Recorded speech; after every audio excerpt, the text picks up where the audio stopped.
नमस्कार दोस्तों।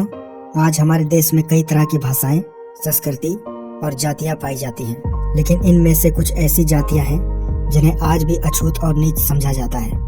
इनमें से एक प्रमुख जाति चमार है। आज भले ही चमार शब्द का प्रयोग किसी का अपमान करने के लिए किया जाता है, लेकिन यह चमार असल में क्षत्रिय हुआ करते थे। इस चमार जाति का आज भी मजाक उड़ाया जाता है।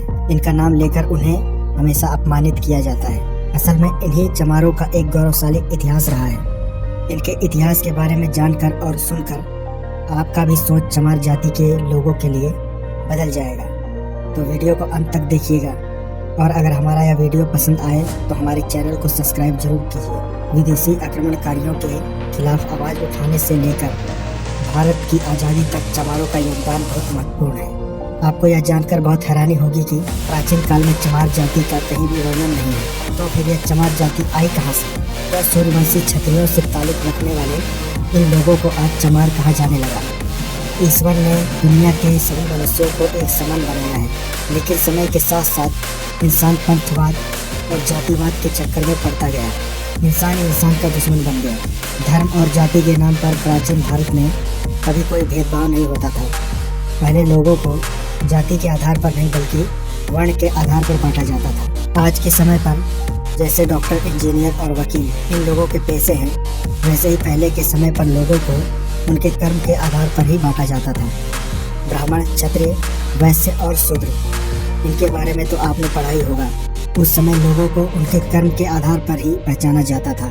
चमार जाति के बारे में वैसे तो कहीं भी उल्लेख नहीं है। चमार शब्द का प्रयोग पहली बार सिकंदर लोदी के द्वारा 16वीं शताब्दी में किया गया। जिस समय भारत में तुर्की और अफगान के आक्रमणकारियों ने भारत में प्रवेश करना शुरू किया था, उस समय पश्चिम बंगाल में चमार वंश के राजा हुआ करते थे। यह सूर्यवंशी समुदाय से संबंध रखते थे। गौतम बुद्ध, चंद्रगुप्त और अशोक सम्राट भी इसी वंश से थे। चमार वंश के शासनकाल के समय चमार वंश काफी ऊंचाइयों तक पहुंच चुका था, लेकिन संत रविदास भी चमार वंश के ही थे। चित्तौड़ के राजा राणा संगा और उनकी पत्नी झाली रानी संत रविदास जी को काफी मानते थे। राजा और रानी ने मिलकर रविदास जी से चित्तौड़ आने के लिए अनुरोध किया और कहा वह चित्तौड़ के राजगुरु बनकर महल में राज करें। रविदास जी ने राजा का आग्रह स्वीकार कर लिया और चित्तौड़ के महल में रहने लगे। इस दौरान रविदास जी की रचनाओं ने लोगों को प्रभावित करना शुरू कर दिया और भारी संख्या में लोगों ने रविदास जी को अपने गुरु स्वीकार कर लिया। वहीं दूसरी ओर दिल्ली में सिकंदर लोदी का शासन चल रहा था। सिकंदर को रविदास जी के बारे में जब सूचना मिली तो उन्हें डर हुआ कि लोग इस्लाम धर्म को छोड़कर कहीं रविदास जी से ज्यादा प्रभावित न हो जाएं। सिकंदर घबरा गया और उसने अपने एक खास व्यक्ति मुगला सदना फकीर से कहा कि वे चित्तौड़ जाएं और रविदास जी से इस्लाम धर्म कबूल करने को कहें। रविदास जी को जबरन मुसलमान बनाने के लिए सदना फकीर चल पड़ा। जब उसकी मुलाकात रविदास जी से हुई तब रविदास जी ने कहा कि वह शास्त्रार्थ और तर्क वितर्क कर ले। अगर सदना फकीर ने उन्हें पराजित कर दिया तो वह इस्लाम धर्म कबूल कर लेंगे, लेकिन साथ ही उन्होंने शर्त रखी कि अगर सदना फकीर हार गया तो उसे हिंदू धर्म कबूल करना पड़ेगा। सदना फकीर को अपने आप पर पूरा भरोसा था और दोनों के बीच वाद विवाद शुरू हो गया। इस शास्त्रार्थ में रविदास जी की जीत होती है और उनके तर्क वितर्क से सदना फकीर इतना प्रभावित हो जाता है कि वह अपनी मर्जी से ही हिंदू धर्म अपना लेता है और अपना नाम बदलकर रामदास रख लेता है।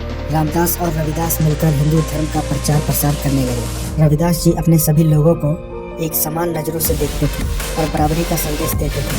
जब सिकंदर लोदी को पता चला कि सदना फकीर ने हिंदू धर्म अपना लिया है तो वह आग बबूला हो गया और रविदास जी को बंदी बनाने का आदेश दिया। रविदास जी को बंदी बनाकर एक कारागृह में डाल दिया गया, जहाँ उन्हें चमड़े के जूते बनाने का काम सौंपा गया। सिकंदर लोदी का हिंदुओं पर अत्याचार बढ़ता गया और लोगों को अधिक से अधिक इस्लामिक धर्म कबूल करवाने लगा। रविदास जी को जब कारागृह में बंद किया गया तो क्षत्रिय राजा और चर्मकार वंश के लोगों का खून खौल उठा।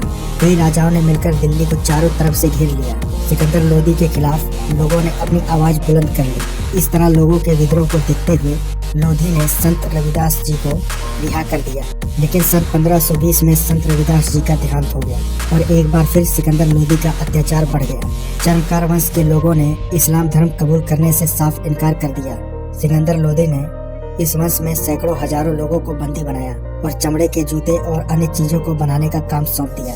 विदेशी आक्रमणकारियों से पहले भारत में चमड़े के जूते और अन्य चीजों का प्रयोग नहीं होता था। और चमड़े को लोग अशुद्ध माना करते थे।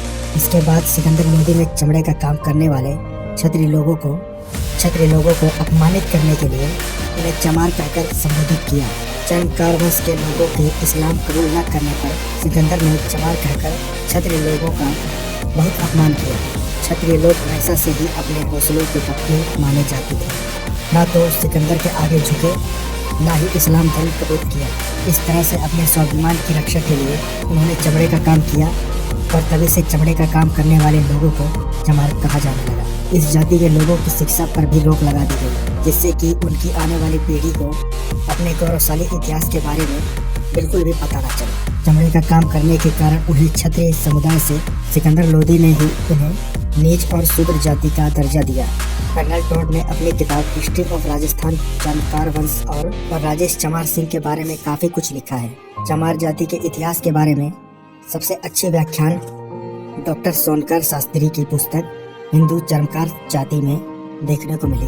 आज भी चमार जाति के लोग संपूर्ण भारत में पाए जाते हैं। भारत के अलावा नेपाल, पाकिस्तान में भी इन समुदाय के लोग रहते हैं। राजस्थान के कुछ हिस्सों में चमारों का रहन सहन और बर्ताव राजपूतों जैसा नजर आता है। महिलाएं घूंघट में रहती हैं और वहीं पुरुष स्वाभिमान के लिए मूछें और पगड़ी रखते हैं। आज किसी दलित को या किसी जाति के लोगों को चमार कहा जाए तो वे काफी गुस्सा हो जाते हैं और अपमानजनक महसूस करते हैं, और वह अपनी जगह ठीक भी है। जब वह चमार है ही नहीं तो वह भला किसी भी गलत बातों को क्यों बर्दाश्त करे। दूसरे विश्व युद्ध के दौरान अंग्रेजों ने चमार प्रेसिडेंट का गठन किया था, जो एक पैदल रेसिडेंट थी। आधिकारिक तौर पर यह 1 मार्च 1943 को बनाई गई। चमार रेसिडेंट की सेना ने कोहिमा की लड़ाई में अपनी महत्वपूर्ण भूमिका निभाई थी और उसके लिए रेसिडेंट को सम्मानित भी किया गया। 1946 में इसे भंग कर दिया गया था। समय समय पर लोगों के द्वारा फिर से इस रेजिमेंट के गठन की मांग की जाती थी।